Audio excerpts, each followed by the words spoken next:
তো আজ আমাদের মুর্শিদাবাদে 42 ডিগ্রি তাপমাত্রা পড়ছে। তো একাধ সোশ্যাল মিডিয়াতে একাধজনা কে মাছ ভাসছে, কে ডিম ভাসছে। তো আমি একবার পরীক্ষা করে লেগে চলে আসলাম ছাতের মধ্যে।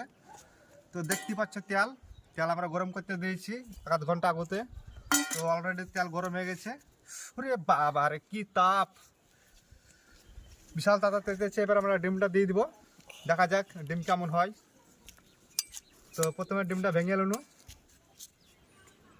ডিমটা ঢেলে দিন, দেখা যাক কি হয়।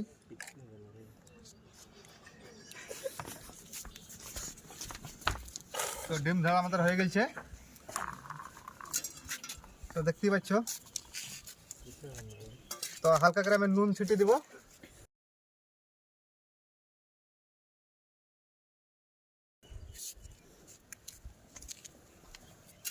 তো দেখা যাক কি হয়। তো আমাদেরকে এখন 10 মিনিট ওয়েট করতে হবে।